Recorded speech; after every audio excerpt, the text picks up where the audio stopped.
Une enquête, dévoilée ce jeudi 17 mai, à l'occasion de la 3e journée nationale de prévention des conduites addictives au travail, révèle que toutes les catégories socio-professionnelles et tous les secteurs d'activité sont concernés par une consommation à risque d'alcool. Ces résultats sont tirés de la cohorte Constance, une enquête lancée en 2013 qui suit 200 000 volontaires. Tous les actifs concernés par une consommation à risque d'alcool, employés de bureaux, cadres, ouvriers, artisans, contrairement aux nombreuses idées reçues, toutes les catégories socio-professionnelles et tous les secteurs d'activité sont concernés par une consommation à risque d'alcool.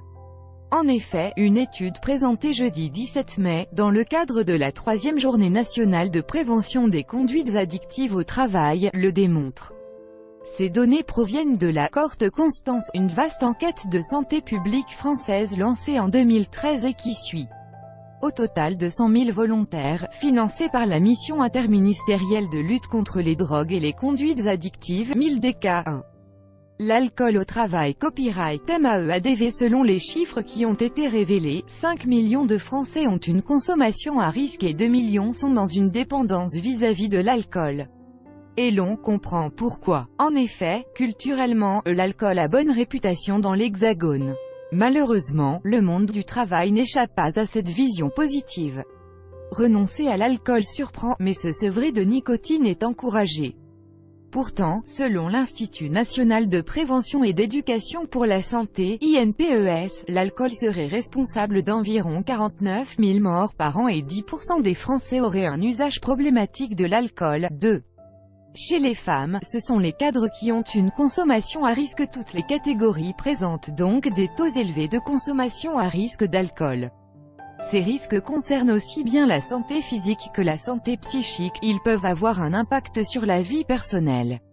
Près de 23% des hommes travaillant dans des professions intermédiaires, enseignants, infirmiers, techniciens, et 8,6% des femmes, sont par exemple concernés, la différence restant toujours marquée en fonction des sexes. Ainsi, chez les femmes ce sont les cadres qui présentent le plus fort pourcentage de consommation à risque d'alcool, 11,7%, loin devant les ouvrières et artisans, 8,6%. Les femmes aussi sont concernées. Copyright Kijijin. Les catégories davantage concernées sont celles qui sont exposées à un public, notamment les milieux de l'éducation, des services à la personne et du commerce. Cette étude révèle en outre que les problèmes d'addiction à l'alcool sont 2,5 fois plus nombreux chez les chômeurs. Mais, l'addiction peut apparaître bien avant la perte d'un emploi. En effet, pour les personnes souffrant d'une addiction à l'alcool, le risque de perdre son travail dans l'année est quasiment triplé, souligne l'étude.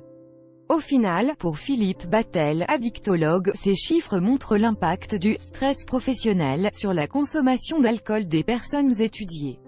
Il y a le stress qui est lié avec le fait qu'on soit en contact avec le public et il y a des stress qui sont liés plutôt au management, au fait que l'on va avoir une pression plus importante, a-t-il expliqué sur RTL 3.